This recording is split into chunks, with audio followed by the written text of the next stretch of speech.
पूरे देश में आरक्षण को लेकर घमासान मचा हुआ है। खासकर सुप्रीम कोर्ट ने एससी एसटी में सब कैटेगरी को लेकर जो फैसला दिया, उससे भी बवाल मचा हुआ है।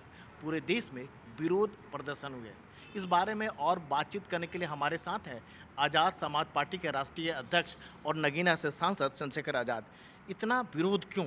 भारत बंद आप लोगों ने करवाया, उसके बाद पुलिस लाठीचार्ज हुआ, प्रदर्शन हुए। देखिए, विरोध जो है वो समाज के अंदर है। और क्योंकि हम समाज का नेतृत्व कर रहे हैं तो समाज की भावनाओं को समझना और उन भावनाओं के साथ खड़ा होना हर एक व्यक्ति की जिम्मेदारी। भारत बंद हम लोगों ने कराया क्योंकि समाज में इस बात का गुस्सा था जो सुप्रीम कोर्ट का फैसला है। क्रीमी लेयर शेड्यूल कास्ट में नहीं हो सकती। ये पहले भी 2-3 बार प्रयास किया गया। इसके पीछे सबसे बड़ी सवाल है नीयत की। सुप्रीम कोर्ट के जज जो हैं उनमें से एक आदमी ने भी शेड्यूल कास्ट की ज़िंदगी नहीं जी, तो उनको एहसास नहीं कि शेड्यूल कास्ट की ज़िंदगी क्या होती है। मैं इसका आपको एहसास करा के बताता हूँ। अगर एक व्यक्ति जिसने 4th क्लास की जॉब जिसको मिली, जैसे सुप्रीम कोर्ट के जज ने टिप्पणी की कि भाई उसको दोबारा नहीं मिलनी चाहिए, तो क्या उसका इकोनॉमिक स्टेटस कितना बदला? दूसरा, मैं मार्केट की बात करता हूँ। मैं कहता हूँ चलो एक बार के बाद आप कह रहे हो नहीं देना चाहिए, ठीक है, लेकिन आप मार्केट में आ जाओ।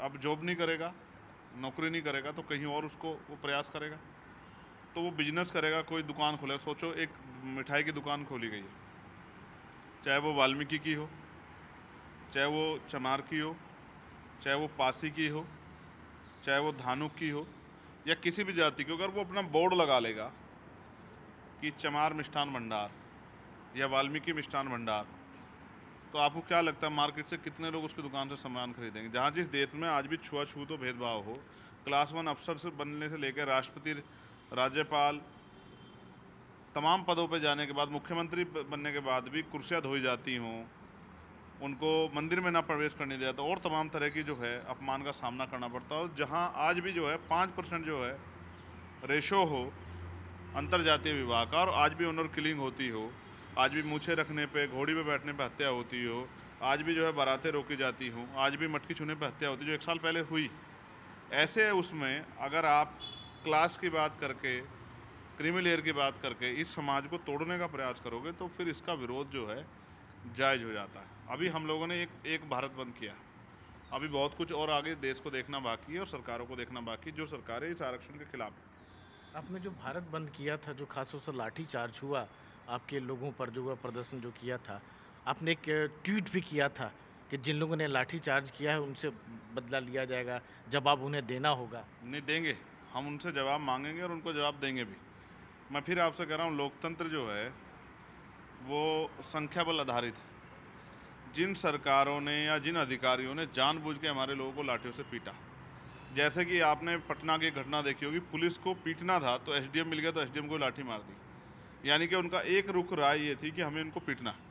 तो जो अधिकारी चाहे जातिवादी मानसिकता से या पूंजीवादी मानसिकता से या शेड्यूल कास्ट, शेड्यूल ट्राइब का मन से विरोधी है, और जिसने लाठीचार्ज किया, चाहे मन से किया हो या सरकार के आदेश पे किया, उस सरकार को भी नहीं हम लोग छोड़ेंगे और अधिकारियों को भी हम लोग किसी भी कीमत पे नहीं छोड़ेंगे। हमने आज जो है एससी एसटी हमारी वेलफेयर कमेटी की मीटिंग थी, उसमें हमने अध्यक्ष जी को इस बात का संज्ञान दिलाया है कि जिस तरह से प्रोटेस्ट तो सब करते हैं, ये लोग पार्लियामेंट कमेटी की बात कर रहे हैं आप? यस, आज मीटिंग थी उसकी फर्स्ट मीटिंग, हाँ। मैं उसी मीटिंग से लौटा हूँ अभी। हमने ये अध्यक्ष जी को बताया कि डेमोक्रेटिक तरीके से अपनी बात रखना, संवैधानिक तरीके से अपना आंदोलन करना, ये हमारा राइट है, और उस पर उस आंदोलन को कुचलने के लिए जिस तरह से लाठी, मारपीट और तमाम तरह से जो है कई अधिकारियों ने यूपी में भी और बिहार में बहुत बड़े पैमाने पर कई अधिकारियों ने सिंघम बन के जो है गरीब दलित पिछड़ों को, दलित आदिवासियों को पीटने का काम किया है, हम इनको भूलेंगे नहीं, और समय बदलने पे हम सूद समेत इनसे हिसाब करेंगे। एससी एसटी में मलाई तबके को हटाने को लेकर इतना विरोध क्यों है आपका?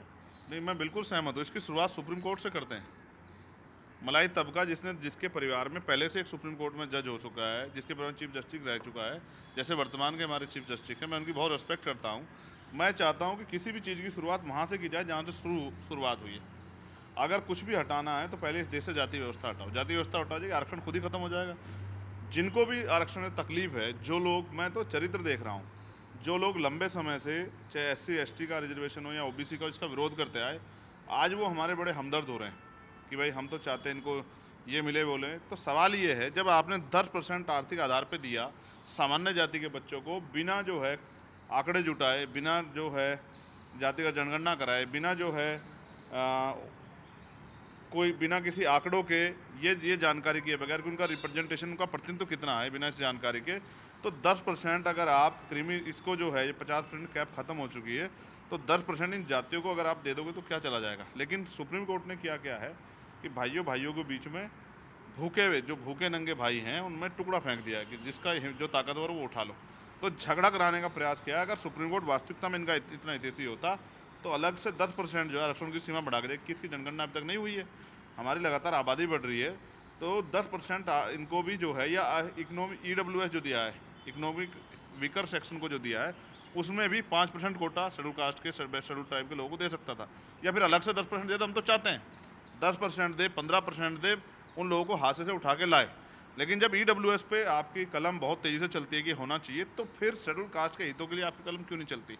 और सवाल ये, अभी तो आपने एक भारत बंद देखा, लेकिन अभी आप 11 सितंबर को दिल्ली में जो है एक हमारा महाआंदोलन देखना, उसके बाद भी अगर सरकार नहीं मानी तो उसके बाद जो है जब सेशन चलेगा तब फिर आप एक हमारा महाआंदोलन देखना। अब हम चुप नहीं बैठने वाले। अब हमारी मांग सिर्फ ये नहीं है कि 15% में बंटवारा करो या 15% दो। हमारी मांग ये है कि सबसे पहले कास्ट सेंसस कराओ, जाति का जनगणना कराओ, फिर जाति का जनगणना के आधार पर जिसकी इतनी संख्या भारी उसकी इतनी हिस्सेदारी इस फॉर्मूलों को लागू करो। जिनका बैकलॉग जो है लाखों की संख्या में अब तक नहीं भरा है, सुप्रीम कोर्ट को कभी नहीं दिखा, वो बैकलॉग भरो। और निजी क्षेत्रों में SC ST OBC को संख्या के आधार पर आरक्षण दो।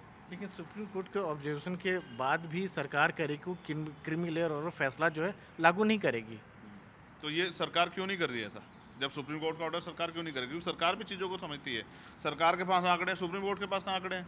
सुप्रीम कोर्ट ने किन आंकड़ों के आधार पर किया? क्या मन में बैठ के मन में कोई कुंठा रख के कोई जो है डिसीजन दिया जाएगा क्या? और फिर मैं आपसे कह रहा हूँ, चाहे सुप्रीम कोर्ट हो, चाहे प्राइम मिनिस्टर हो, कोई भी अगर कुछ भी फैसला आएगा किसी के विरोध में भी, तो वो सवाल जरूर पूछेगा। हम सवाल पूछ रहे हैं सर, मैं तो तब तक जब तक प्राइम मिनिस्टर आकर अपनी स्थिति स्पष्ट नहीं करेंगे तब तक मैं इस बात को मानने वाला नहीं हूँ। और वो भी मुंह से बोलने से नहीं, अध्यादेश ला के जब तक वो अपनी स्थिति स्पष्ट नहीं करेंगे। मैंने फिर आपसे कहा 11 सितंबर को हमारा एक महाप्रोटेस्ट है। और फिर अब आप बताओ ना, अगर स्थितियाँ बदल गई हैं, क्या देश से जातिवाद खत्म हो गया है? तो बताओ कितने मंदिरों में पुजारी शेड्यूल कास्ट के लोग लगाए गए? बताओ मुझे आप, क्यों नहीं लगा रहे हो अगर सब कुछ बदल गया है? कितने जो है क्लास 1 के जो हैं, जो ये जितने हमारे सेक्रेटरी हैं या अंडर सेक्रेटरी, कितने शेड्यूल कास्ट शेड्यूल ट्राइब के लोग आपने लगाए हैं? सुप्रीम कोर्ट में, हाई कोर्ट में कितने जज हमारे। आज हमने बहुत सारी मांगे रखी हैं पार्लियामेंट्री कमेटी में कि आप इसको अध्यक्ष जी इसका संज्ञान लीजिए। आप देखिए क्या स्थिति है।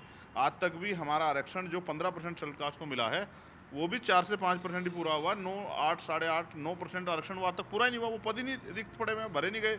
और जहां अवसर मिलता है उसको NFS करके सामान्य जाति के बच्चों को दे देते हैं। हम तो किसी के विरोधी नहीं हैं, लेकिन 50% जो आरक्षण आप दे रहे हो उसमें से हमारे लोगों को हिस्सेदारी कब दोगे, सवाल ये।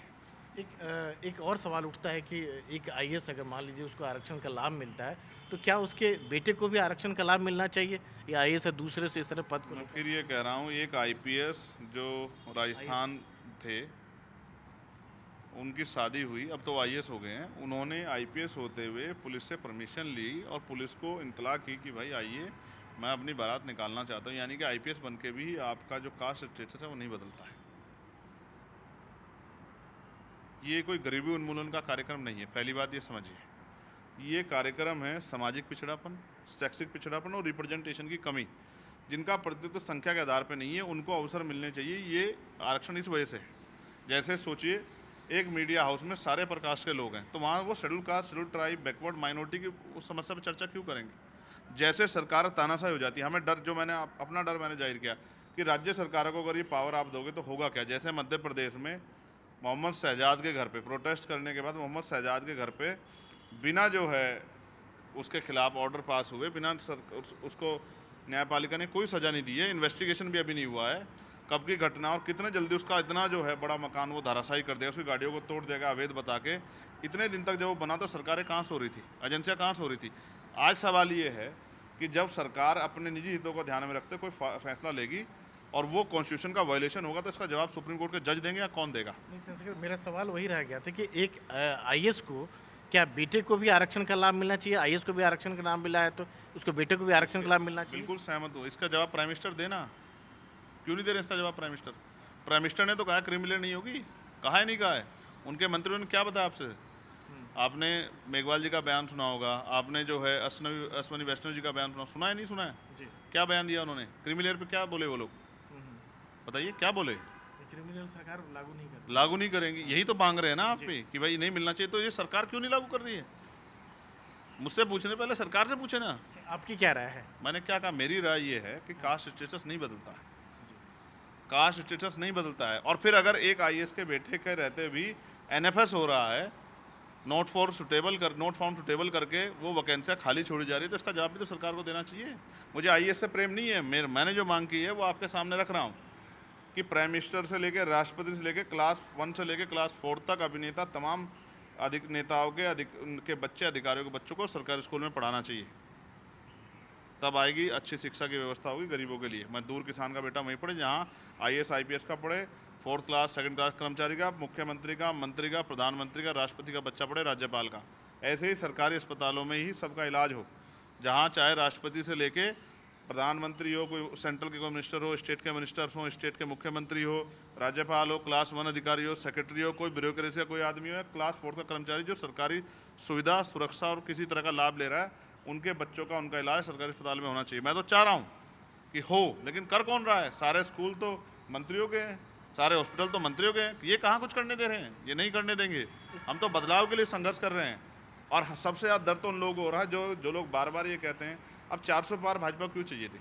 वो बार बार ये कहते हैं हम संविधान बदल देंगे, हम संविधान बदल देंगे। कभी कहते हैं हम आरक्षण ख़त्म कर देंगे। आओ ख़त्म करो आरक्षण। आरक्षण को छूने का प्रयास करेगा तो ये देश में जो भूचाल आएगा उसका सामना नहीं कर पाएंगे भारतीय जनता पार्टी के लोग, संघ के लोग। इस बात को मेरी अच्छी तरह से याद रखें। अगर चोर दरवाजे से आरक्षण खत्म करने का प्रयास किया या कोई षड्यंत्र किया वंचित वर्गों में बंटवारा करने का, तो इस षड्यंत्र का खामियाजा जो है भुगतने के लिए सरकार तैयार है। मेरा सरकार को चैलेंज है, अगर दिन में तारे ना दिखा दिए तो मेरा नाम चंद्रशेखर आज़ाद नहीं। सरकार इस बात को याद रखे। एक और सवाल उठता है कि क्या जो गरीब और पिछड़े हुए मुसलमान हैं उनको भी आरक्षण मिलनी चाहिए? कई लोग उठाते हैं मांग। मैं तो सरकार से कह रहा हूँ, गरीब, अब समझो आप ईडब्ल्यूएस दे तो दिया 10%, और कितना चाहिए बताओ ना।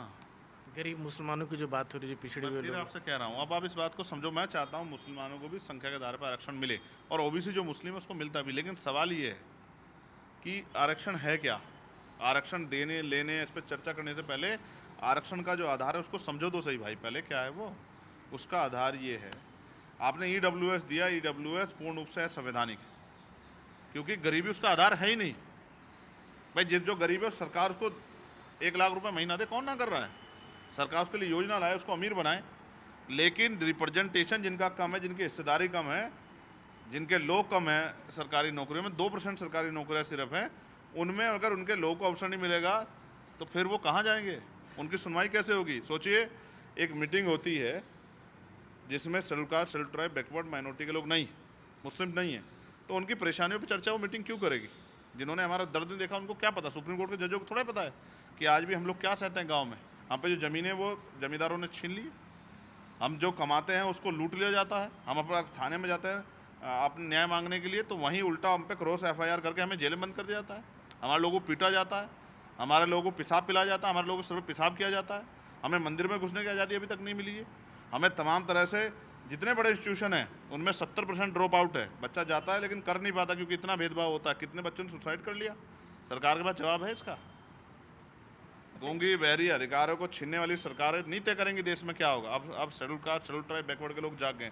और मैं कह रहा हूँ अभी हम DSC के भाइयों से बात करेंगे, जब वर्गीकरण उप वर्गीकरण की बात करें, हम उनसे बात करेंगे, चर्चा करेंगे। कहीं भी अगर कोई लूप होल हो और कहीं भी उनके अधिकारों के साथ अगर कोई छीना झपटी हो रही तो हमें विश्वास दिला कहता कि उन तक उनके अधिकार पहुँचाने के लिए सबसे आगे हम लोग खड़े होंगे। लेकिन वो जो चाहते हैं कि आपसे हम भाई भाई को लड़ा के राजनीतिक फ़ायदा लेके और ये जो है इस लड़ाई को कमज़ोर कर दें, ये नहीं होने देंगे हम लोग। अच्छा, देश में आरक्षण जो है कई सालों से लागू है, लेकिन एक समाज की एक बड़ा तबका है जिसकी हालत बहुत कुछ नहीं सुधरी है। एक कह सकते हैं कि आरक्षण का लाभ उनको नहीं मिला है, अभी भी पिछले निचले पायदान में खड़े हैं वो। ठीक, तो फिर ये बताओ, आप तो पढ़े लिखे विद्वान व्यक्ति हैं, 98% प्राइवेट सेक्टर में आरक्षण नहीं, 2% सरकारी नौकरियां हैं। क्या 2% सरकारी नौकरियों से 100% देश के लोगों का भला हो सकता है? बताओ। 2% सरकारी नौकरियां है ना देश में, 98% तो प्राइवेट सेक्टर है। तो इन 2% से कितने लोगों का भला कर सकते हो आप? मैं तभी कह रहा हूँ संख्या के आधार पे 100% रिजर्वेशन देश में कीजिए, तब जाके उन तक लाभ पहुंचेगा। और इतनी सरकारें बदली, भाजपा की सरकार भी 11वां साल लग गया है, उससे पहले भी कई बार मौका मिला अटल जी के नेतृत्व में, वो अच्छे प्रधानमंत्री थे, उससे पहले कांग्रेस को मौका मिला और पार्टियों को मौका क्यों नहीं दिया अब तक आपने? कोई पॉलिसी नहीं है आप पे गरीबों को इज्जत की ज़िंदगी देने की, रोटी कपड़ा मकान की व्यवस्था कराने की? और 75 साल की आज़ादी में नहीं हुआ तो ये पार्टियाँ कर क्या रही थी? जिनकी बात आप कह रहे हैं कि आरक्षण से उनके जीवन बदल जाएंगे आप, जो बहुत निचले जिनके लोग हैं, जो तरक्की नहीं किए, जिनको लाभ नहीं पहुंचा, जैसे ब्राह्मण समाज के लोग जो सबसे निचले तबके पे हैं, उन्हीं की बात कर रहे हैं। उनको मिलना चाहिए नहीं मिलना चाहिए? EWS का 10% का लाभ मिला तो है, और पहले से भी उनका रिप्रेजेंटेशन कितना, अभी जातिगत सर्वे तो होने दो, आंखें खुल जाएगी देश की। कोई डिपार्टमेंट ऐसा नहीं है जहाँ प्रकाश के लोगों की संख्या कम हो और उनको मिलना ज़्यादा कम चाहिए था, और मिलना ज़्यादा चाहिए था और उनको कम मिला हुआ। सब जगह उनको बहुसंख्यक रूप में SC ST में भी कहा जाता है कि बहुत कई तबका है कि जिनको लाभ नहीं क्यों नहीं पहुंचा करते? तो आप लोग चर्चा करो ना कि 98% प्राइवेट सेक्टर में schedule caste, schedule tribe, backward के लोगों को आरक्षण मिले। क्यों नहीं करना चाहते आप लोग चर्चा? मैंने तो मांग उठाया, प्राइवेट मेंबर बिल लेके आया हूँ मैं। भाई 2% नौकरियों में 2% नौकरियाँ तो भरोगे, 2% ज़्यादा नौकरियाँ भर दोगे, उसमें भी सवर्णों का 70% रिप्रेजेंटेशन है, तो 30% में तो सर्वाइव कर रहे हैं। जैसे रोटी 10 हैं तो 10 ही लोग खा लेंगे, या अगर टुकड़े टुकड़े करके तो 100 लोग खा लेंगे, लेकिन संख्या तो करोड़ों में है, अरबों में है। तो इस आबादी को दोगे क्या? भाई मैं कह रहा हूँ पूरी 2% सरकार नौकरी आपने फुलफिल कर दी, लेकिन क्या सब लोगों के घर तक पहुँच जाएगी नौकरी? बताओ। 98% प्राइवेट सेक्टर में जब तक आप रिप्रेजेंटेशन नहीं दोगे SC ST OBC को, तब तक उनके मुंह में, ये ऊँट के मुंह में जीरे जैसा ही तो होगा। और मैं तो कहता हूँ जिनको चिंता है वो जल्दी से कास्ट सेंसस करा के आंकड़े सार्वजनिक करें। क्या हालात है बिहार में? आंकड़े सार्वजनिक हुए थे, देखा था आपने? क्या बता, 10% आबादी है स्वर्णों की, और देखो रिप्रेजेंटेशन कितना है। हमारा हिस्सा जो खा रहा है, अब उससे हमारा हिस्सा कैसे मिल के आए, वापस हमारे लोग तक पहुँचे, इसके बारे में चिंतन करना पड़ेगा। एक अंतिम सवाल कि आपको क्या लगता है कि अभी समाज की बात करें हाल के सालों में, दलित और पिछड़ों की आवाज़ उतनी मुखरता से सुनाई नहीं पड़ रही है, कुछ दब सी जा रही है, क्या आपको लग रहा है, या कैसे देख रहे हैं? मैं जहाँ तक समझता हूँ 2018, 2020 और 2024 3 बार भारत बंद हुआ है, ये दलित पिछड़े वर्ग के लोगों ने किया। क्या तो बहुत बड़ी बड़ी पुरानी 100 साल पुरानी पॉलिटिकल पार्टियां करती थी, या फिर schedule caste, schedule tribe, backward के लोगों ने किया। तो इससे ज़्यादा मुखरता क्या लोगे? जब वो अपने अधिकारों के लिए भारत बंद जैसी स्थिति में भी चले आए हैं और आगे की लड़ाई लड़ने के लिए तैयार है, इससे ज़्यादा मुखरता क्या लोगे? पार्लियामेंट में आपने मुझे सुना, पार्लियामेंट के बाहर सुना, तमाम तरह से आज हमारा कार्यकर्ता IPS अधिकारी के आँख से आँख मिला के सवाल करता है, इससे ज़्यादा मुखरता क्या लोगे? लेकिन यही तो लोगों को पच नहीं रहा है कि आज हम अपने अधिकारों के प्रति जागरूक हो गए हैं, आज हम अपने अधिकारों को मांगने लगे हैं, आज हम अपने अधिकारों के लिए संघर्ष करने लगे। यही तो लोगों को पच नहीं रहा है। बहुत मुखरता है, इससे ज़्यादा मुखरता आएगी तो शायद सुन नहीं पाएंगे लोग। जिनको व्यवस्था ने बहुत लंबे समय तक भौतिक सुविधाओं से, बुनियादी सुविधा दूर रखा, आज वो अच्छे कपड़े पहनने लगे, अच्छा खाना खाने लगे, ये देश के बहुत सारे बड़े तबके को बर्दाश्त नहीं हो रहा है। वो चाहते हैं कि ये वर्ग फिर से हाशिए पे चले जाएं, और NFS करके हम इनके जो बच्चों को मिलने वाले अधिकार हैं उनको अपने लोगों तक पहुंचा दो और ये हाशिए पे पड़े रहें। ये थे आज़ाद समाज पार्टी के एक राष्ट्रीय। सवाल और रह गया है, इसके बिना ये इंटरव्यू पूरा नहीं होगा। जी बताइए। आप ये बताइए, आपका तो बहुत, मैं लंबे समय से आपको देख रहा हूँ, क्या ये जातिवाद की जो खाई है ऊंच नीच की, या जो गैर बराबरी की खाई है, SC ST OBC के लोगों पे आपने सवाल किया कि उनको नहीं पहुंचा है, तो इसको भरने के लिए, इसको ख़त्म करने के लिए खाई को, क्या किसी स्वर्ण जाति के नेता ने कोई मुहिम चलाई है पिछले 100 साल में? 1950 से आज तक किसी स्वर्ण जाति के नेता ने कोई मुहिम चलाई है? बताइए, चलाई है क्या? आपका इतना बड़ा अनुभव है, अध्ययन है, तो यानी कि हम में खाई है और हम परेशान, इसकी परवाह किसी को नहीं है ना। इसकी परवाह तो हमें ही है ना। इस बार भी तो कौन लड़ा? कांग्रेस भी नहीं लड़ी, समाजवादी पार्टी भी नहीं लड़ी, DMK और तमाम लेफ्ट की पार्टियां भी नहीं लड़ी। कौन लड़ा इस बार सड़कों पे अपने अधिकारों को, आरक्षण को बचाने के लिए?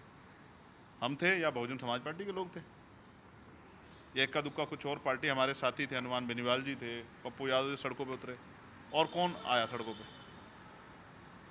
तो जब हमारी समस्याओं के लिए कोई आवाज़ नहीं उठा रहा है, कोई मैदान में निकल के नहीं आ रहा है, कोई इसको ख़त्म करने के लिए प्रयास नहीं कर रहा है, हमारी समस्या को समस्या नहीं समझ रहा है, तो फिर मैं अपने साथियों से कहूँगा कि ना हम सफ़र से निकलेगा, ना हम नसी से निकलेगा, हमारे पाँव का आटा हम ही से निकलेगा। लड़ाई हमारी है, हमें ही लड़नी पड़ेगी, किसी के भरोसे मत रहो। 11 सितंबर को महारैली है, सरकार बहरी सरकार कान खोलने के लिए दिल्ली आओ और सरकार को बताओ कि वो दिन चले गए कि हमारे अधिकारों को आप लोग लूट लोगे और हम लोग चुपचाप बैठ कर तमाशा देखेंगे। 11 सितंबर को दिल्ली से केंद्र की सरकारों से, स्टेट की लाठी मारने वाली सरकारों से हिसाब करेंगे दिल्ली में। ये थे चंद्रशेखर आज़ाद, नगीना से सांसद हैं, आज़ाद समाज पार्टी के राष्ट्रीय अध्यक्ष हैं। वो ये कह रहे हैं कि SC/ST की आवाज़ को अब कोई दबा नहीं पाएगा। नई दिल्ली में कैमरामैन राकेश कुमार के साथ राजीव रंजन, NDTV इंडिया।